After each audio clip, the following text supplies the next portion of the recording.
하나님의 은혜 안에서 일터의 사명을 감당하시는 그리스도를 동경하는 그동재 여러분, 주님의 이름으로 축복합니다.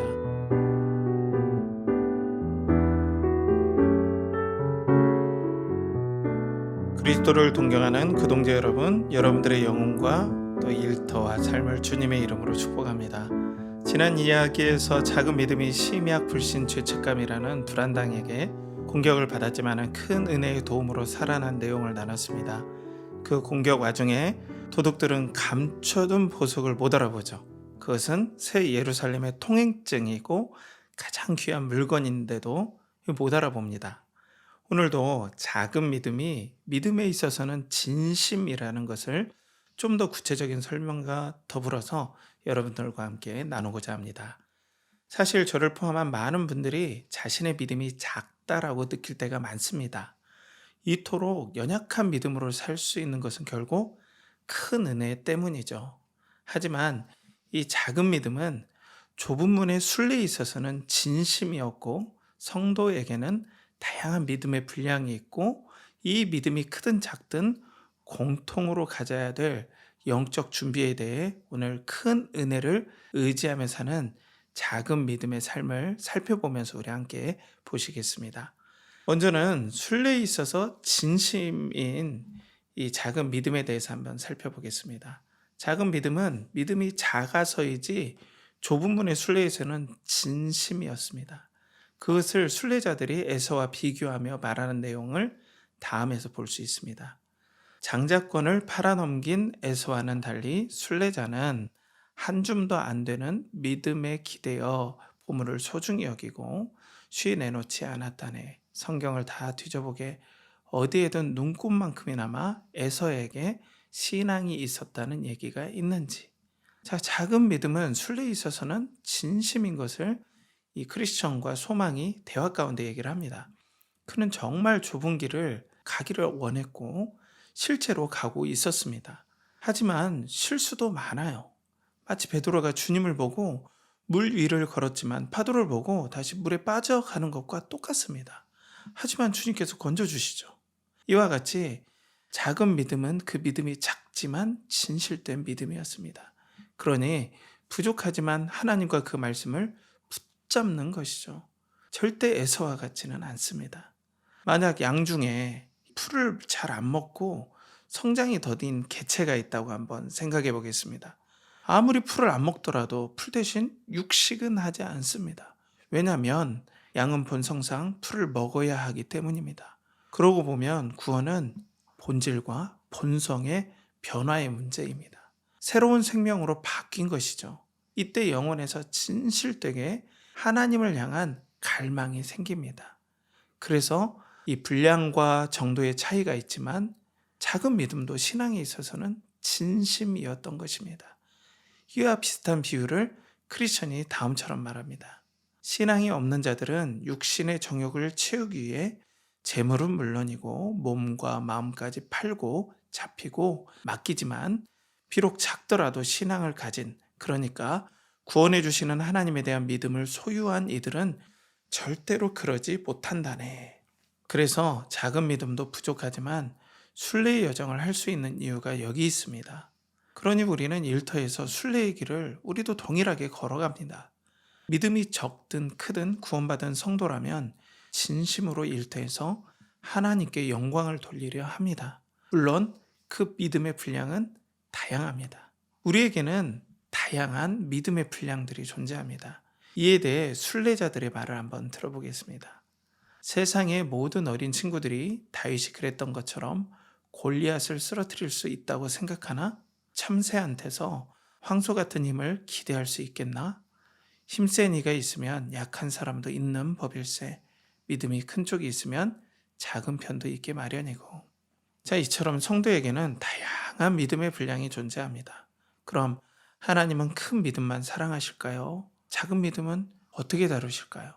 물론 아버지께서는 어찌 자녀들이 작은 믿음으로 살아가는 것을 기뻐하시겠습니까? 하지만 본질적으로 아버지의 사랑은 차이가 큰 믿음이든 작은 믿음이든 없습니다. 단 그 믿음의 분량대로 아버지의 사랑과 능력을 누리는 정도의 차이는 분명하게 있습니다. 사랑하는 우리 그동자 여러분, 하나님의 그 진실하신 사랑을 맛보면 세상의 다른 어떤 것으로도 만족이 안 됩니다. 이때 성도는 아버지의 그 체험했던 사랑을 더 갈급하게 됩니다. 이런 귀한 은혜가 여러분들의 일터에 계속해서 부어지길 축복합니다. 그럼 일터의 환경은 변하지 않을지라도 이런 사랑을 누리고 또 갈망한다면 일터를 대하는 우리의 마음과 자세와 능력이 달라질 수는 있습니다. 일터에서 믿음의 주도권을 가지게 되는 것이죠. 이런 은혜를 누리는 삶을 위해 믿음이 크든 작든 공통으로 준비해야 할 두 가지를 크리스천은 다음처럼 말합니다. 첫째로 무장을 갖추고 방패를 단단히 챙긴 뒤에 길을 나서야 하네. 방패도 없이 돌아다니는 걸 보면 마귀는 우리를 아주 우습게 볼 걸세. 둘째로 뭐니 해도 주님이 친히 함께 계시면서 지켜주시길 부탁드리는 게 으뜸일세. 자, 이 내용은 그리 큰 비결 같지는 않아요. 믿음에. 단 믿음이 크든 작든 계속 믿음의 방패를 가지고 주님과 동행해야 한다는 것입니다. 큰 은혜를 힘입어 사는 방법을 이야기하는 것이죠.